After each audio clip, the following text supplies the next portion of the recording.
It just flooded 2 days ago. Another round of summer storms causing big problems for some folks for the second time this week. Good evening and thanks for joining us. I'm John Shumway. The storms moved through very quickly. Another round of thunderstorms, buckets of rain, torrents flooding through Ross Township and putting one road underwater this afternoon, and a man had to be rescued from that high water. Chris Hoffman is live there tonight with the latest. Chris. Good evening, John. We're on Union Avenue in Ross Township, pretty much just down the street from Northgate High School. And, well, here's how far the water has receded since this afternoon. It's all the way down to there, pretty much right where all that debris is now. At one point, though, it was all the way up onto this roadway, all the way down to where you can see those reflectors in the distance. That's just how big of an area that was engulfed by all this water. This thing floods every time it rains, it seems like.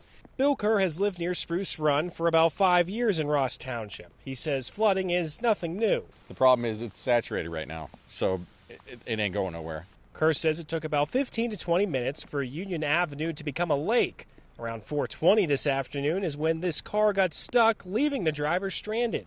I think he was a little bit fortunate that the rain had stopped or slowed down significantly at that point, so the volume of water just wasn't there to push it. Crews with the Ross, Westview, EMS, and Rescue got the man to safety and say he was not hurt.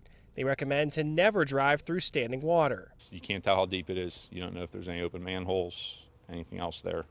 Sometimes the roadway's missing. According to Kerr, a culvert in the creek backs up during storms, and that's what causes the flooding. That gets stopped up, it backs this whole thing up, and they got to shut the road down. The creek has been out of its banks a handful of times since he's lived there, and it's even made his house a victim. We had probably 5 foot of water in our basement, flooded our garage. My wife lost her car, totaled our car. You know, if it pours again like it did, you know, we could have another flood. I don't want to see another 5 feet in the basement again. Well, John, here's what's left now. Pretty much debris, mud, muck. The road is reopened. That is Union Avenue, so people can come from Bellevue down into Ross Township, but you might just want to be aware of whatever hazards are still left on the road. Live tonight in Ross Township, Chris Hoffman, KDKA News.